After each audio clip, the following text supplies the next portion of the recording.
마감 날짜가 있어야 일을 끝낼 수 있는 사람이 있습니다. 계약이 있어야 방학 숙제를 끝내는 사람이 있습니다. 그게 저입니다. 요즘은 조금 달라진 것 같지만 제가 학교 다닐 때에는 학교가 방학을 하면 방학 숙제가 있었습니다. 어떤 친구들은 방학 숙제를 미리 다 끝내고 놀거나 적당히 나눠서 숙제를 했습니다. 그런데 저는 마감 날짜가 다가오면 울면서 했습니다. 아, 미리 할 걸 하면서요. 오늘 마태복음 3장에서 세례 요한은 요단강에서 사람들에게 세례를 베풀고 있습니다. 그는 마감을 이야기합니다. 회개하라, 천국이 가까이 왔다. 마감이 가까이 왔다. 사람들은 생각합니다. 마감이 오면 어떤데요? 요한이 대답합니다. 나는 물로 세례를 베풀지만 내 뒤에 오시는 분은 성령과 불로 세례를 베푸실 것이다. 알곡은 모아 곡간에 들이고 쭉정이는 꺼지지 않는 불에 태우실 것이다. 그는 이렇게 무서운 마감을 이야기합니다. 세례 요한은 물로 세례를 주면서 회개를 촉구했습니다. 그의 세례는 임박한 진노를 피하기 위한 세례였습니다. 그는 말합니다. 이제 내 뒤에 오실 분이 있는데 그분이 오시면 알곡과 쭉정이를 나누실 것이다. 이것은 심판이 있을 것이다는 예고였습니다. 요한은 심판이 있기 전에 회개하고 회개에 합당한 열매를 맺으라 말합니다. 그 심판은 먼 미래가 아니라 이제 곧 올 것이라 말합니다. 이미 도끼가 나무 뿌리에 놓였으니 찍혀서 불에 던지울 일만 남았다. 에이, 내일 하지 뭐. 나 지금 급한 거 있으니까 그거 먼저 하고 나중에 할래. 이런 것이 아니라고 말합니다. 그리고 세례 요한이 예고했던 예수님이 오셨습니다. 예수님은 불과 성령으로 세례를 주십니다. 하지만 심판하는 데에만 초점이 맞추셨던 것은 아니었습니다. 예수님은 구원을 강조하십니다. 회개하고 복음을 믿으라. 강조점이 구원으로 바뀌었지만 그래도 구원과 심판이 함께 임하는 것은 변하지 않습니다. 우리는 미래의 일을 다 알지는 못합니다. 하지만 그래도 알고 있는 사실은 있습니다. 먼저 하나님은 반드시 다시 오실 것이라는 것입니다. 인간에게 하셨던 약속을 다 지키셨던 우리 하나님은 다시 오신다고 하셨던 그 약속도 반드시 지키실 것입니다. 두 번째는 그 날이 언제인지 모른다는 것입니다.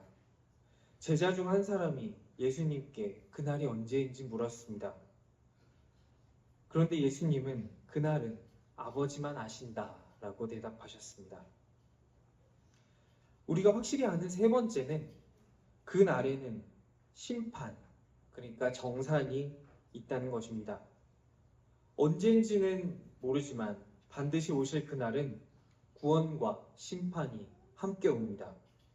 이 사실은 우리에게 행동을 촉구합니다. 세례 요한이 진노가 임박하였으니 돌이키라, 회개하라 라고 한 것과 같습니다. 우리는 이 미래가 우리의 삶을 움직이게 만들어야 합니다. 노아가 방주를 지은 기간은 성경에 정확하게 나와 있지 않습니다. 학자들이 추정하기를 대충 70년에서 120년 정도 걸렸을 거라 이야기합니다. 이 시간은 지금 우리에게도 긴 시간입니다. 노아가 900살에서 1000살 정도를 살았다라고 추정하는데 그 1000살을 살았다고 해도 700년에서 120년은 그의 인생에 있어 짧은 시간은 아니었을 겁니다. 많게는 10%가 넘는 그의 삶. 오늘 우리가 100세 인생이라고 쳐도 10년이 넘는 시간을 방주를 만드는 데 사용한 것입니다. 세상이 비웃음에도 노아가 방주를 끝까지 완성할 수 있었던 것은 그가 미래를 알았기 때문입니다. 하나님께서 말씀하셨다. 그날은 온다. 그렇다면 그날을 위해 나는 무엇을 해야 하는가? 하나님이 시키신 일, 방주를 만드는 일을 해야 한다. 이것이 그가 방주를 완성할 수 있게 했던 원동력이었습니다. 마태복음 25장에 등불을 들고 신랑을 기다리는 사람들이 있습니다. 오늘날처럼 버스 시간이나 기차 시간처럼 도착 시간이 명확하게 나와 있지 않습니다. 하지만 한 가지 확실히 아는 사실은 신랑이 온다는 것입니다. 그들은 미래를 알았습니다. 온다. 신랑은 반드시 온다. 확실하게 알지 못하는 사실은 신랑이 밤에 올지 낮에 올지 모르겠다는 것이었습니다. 슬기 있는 자들은 생각합니다. 나는 무엇을 해야 하는가? 밤에 올 수도 있으니 기름을 미리 더 준비하자.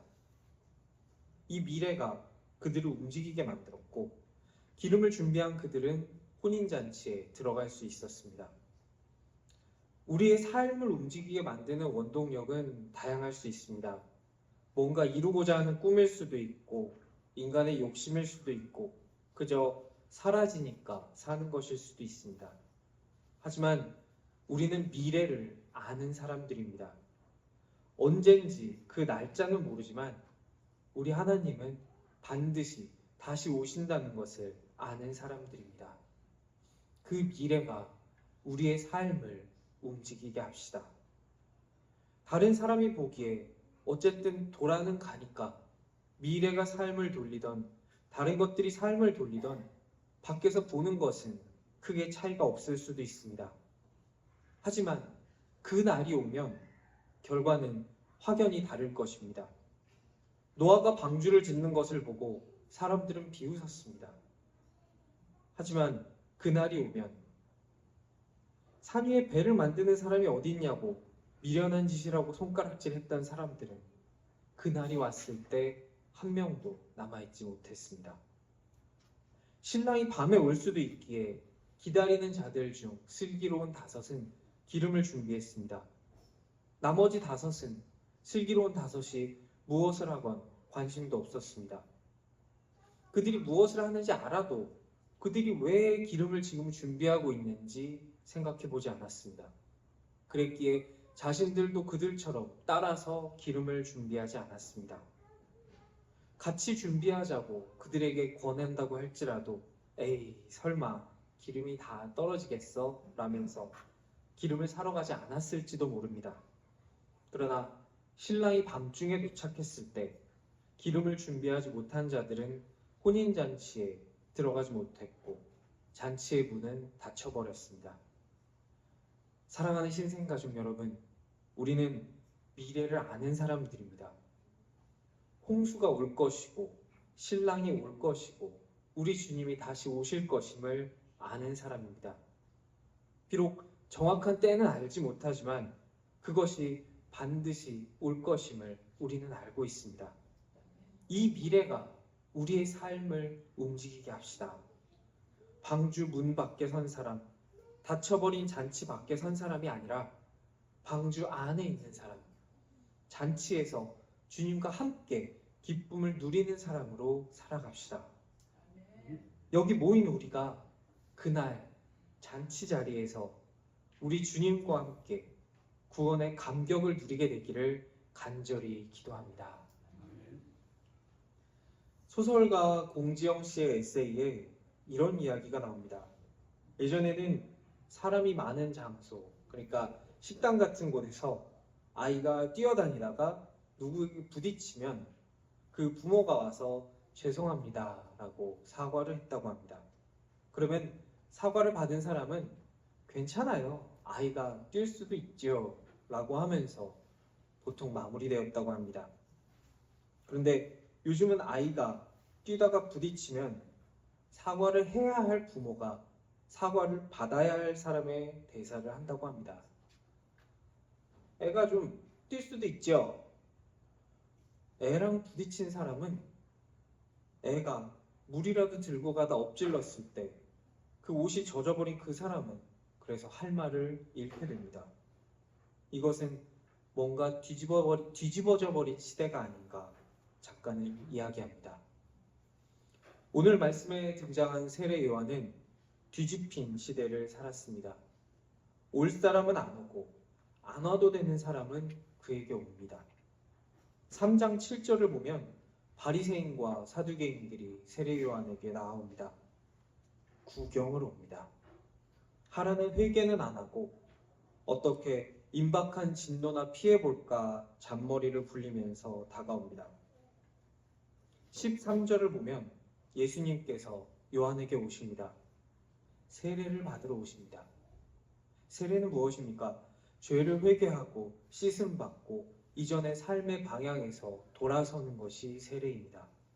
그런데 죄가 없으신 예수님께서 세례를 받겠다고 요한 앞에 오십니다.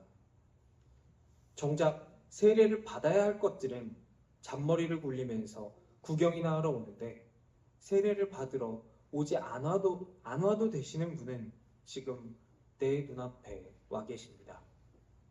이상하게 뒤집혀버린 시대입니다. 이 뒤집힌 세상에서 바른 방향으로 살아가는 사람이 있습니다. 그는 세례 요한입니다. 하나님의 선지자가 끊어지고 하나님의 말씀이 기근인 시대에 그는 광야에서 홀로 하나님의 소리를 외칩니다. 선지자 사무엘이 그랬습니다.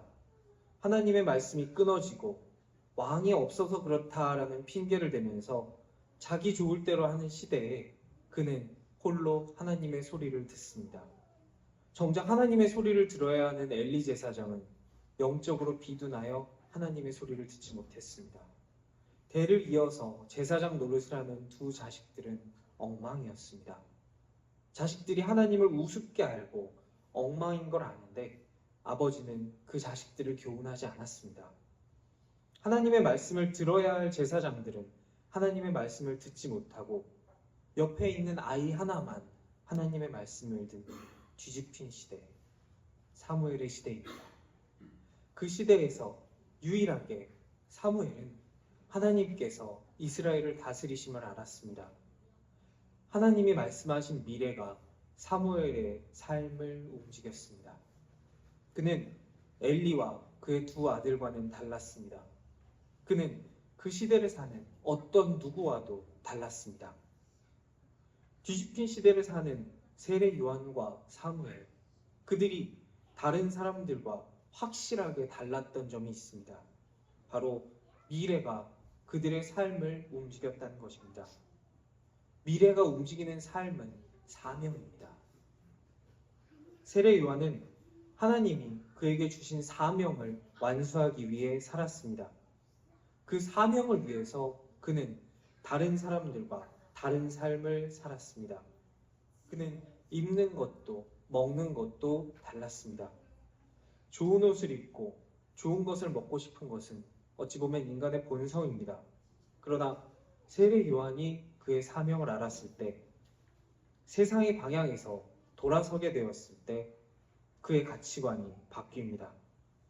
내가 진품을 가지고 있게 되면 복제품은 나에게 별 가치를 가지지 못합니다. 내가 하나님의 사명을 가지고 있을 때 세상의 가치는 나에게 가치 있게 다가오지 못합니다. 세례 요한은 그의 사명을 완수하기 위해 사람들에게 세례를 줍니다. 주님의 길을 예비합니다. 이 땅에 나를 보내신 목적, 주의 길을 예비하고 구원의 역사를 이루기 위해서 그는 살아갑니다. 오늘 읽은 말씀에서 예수님은 세례 요한에게 세례를 받으러 오십니다. 요한은 깜짝 놀라며 예수님을 말립니다. 그러나 그는 예수님의 말씀을 듣고 곧 순종합니다. 죄 없으신 예수님이 죄 사함의 세례를 받으신다는 것은 나의 지혜로는, 내 머리로는 이해하지 못할 일입니다. 그러나 내가 이해하지 못하는 것을 하나님이 요구하실 때 그것을 받아들이는 것이 사명입니다. 우리는 뒤집힌 세상에서 살고 있습니다. 우리의 가치관도, 우리의 생각도, 우리의 언어도 이 뒤집힌 시대에서 자유롭지 못합니다. 이때 하나님이 오셔서 우리에게 바른 방향을 요구하시면 우리 입장에서는 뒤집혀 보일 수 있습니다. 내가 거꾸로니까 똑바로인 하나님이 오셔도 똑바로라고 인식을 하지 못하는 것입니다. 하지만 그럼에도 불구하고 하나님의 뜻을 받아들이는 것, 그것이 사명입니다. 하고 싶은 말들을 잠재우고 내가 하고 싶은 방향을 꺾어버리는 것, 그것이 사명입니다. 세상의 가치관, 뒤집혀버린 시대에 왜곡된 가치관이 아니라 하나님이 보여주시는 미래를 보고 내가 지금 무엇을 해야 하는가 생각해야 합니다. 사무엘처럼, 세례 요한처럼 나의 사명은 무엇인가? 나만이 지금 주님을 위해 드릴 수 있는 것은 무엇인가? 제가 아니라 나를 부르신 이유가 무엇인가? 이 뒤집혀버린 시대에 나는, 우리 교회는 어떻게 주님을 섬길 것인가 생각해야 합니다. 시대를 바르게 보고 올 미래를 안다면 나는 지금 여기서 뭘 해야 하는지 생각하는 것, 그리고 행하는 것, 그것이 사명입니다. 16절에서 17절은 우리에게 이 사명에 순종했을 때 나타나는 하늘의 응답을 보여줍니다. 성자 예수님이 세례를 받으실 때 성부 하나님께서 친히 말씀하시고 하늘을 여십니다. 성령 하나님께서 함께 하십니다. 우리의 삶이 사명을 따라 하나님 안에서 일치될 때 오늘 말씀에 나타난 이 역사가 우리에게도 일어날 것입니다. 사명을 단단히 붙잡는 저와 여러분이 되기를 주님의 이름으로 기도합니다. 웨슬리의 마지막 말은 무엇보다 제일 좋은 것은 하나님이 우리와 함께 하는 것이다 였습니다. 임마누엘, 하나님이 우리와 함께 하시는 것만큼 기쁜 일도 없습니다. 종종 교수님들을 보면 다른 사람들이다 라고 생각될 때가 많습니다. 아버지를 볼 때도 그랬고 가끔은 우리 목사님을 볼 때도 그랬습니다. 그분들은 공부를 하면 다 머릿속에 들어오는 것 같습니다. 다 이해하시는 것 같습니다.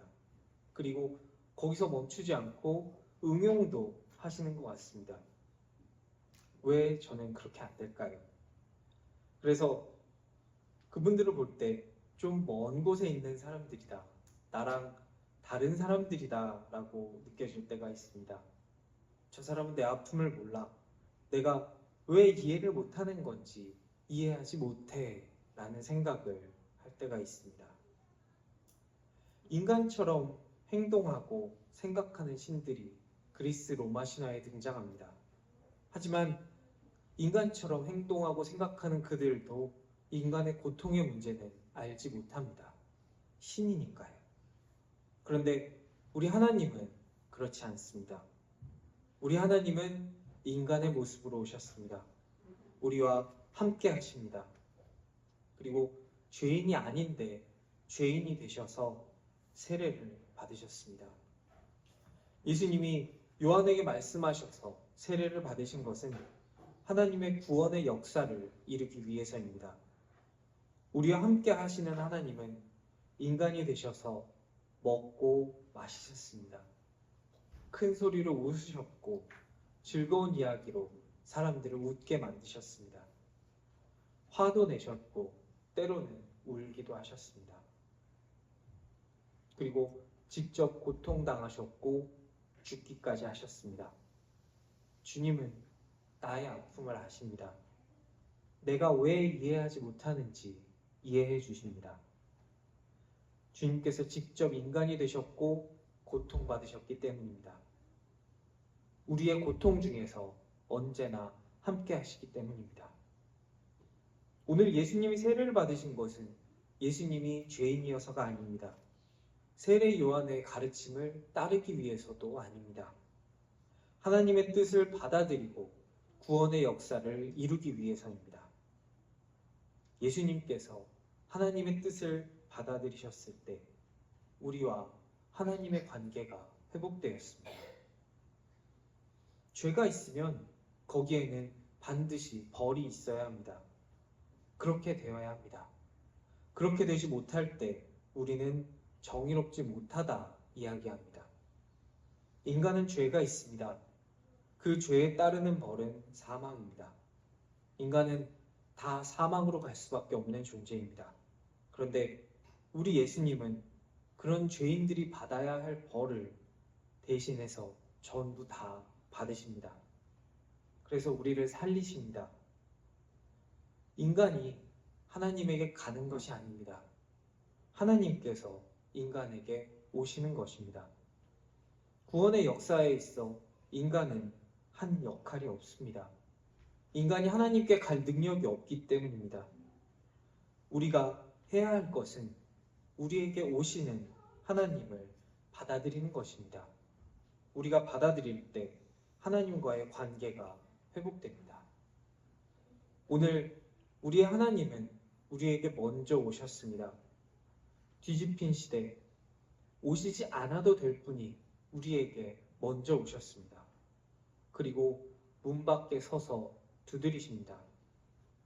이 문은 안쪽에서 우리가 열어야만 열 수 있습니다. 우리 예수님을 문 밖에 세워두지 맙시다. 문을 열어서 주님을 우리의 주인으로 받아들입시다. 그리고 우리에게 주시는 사명을 받아들입시다.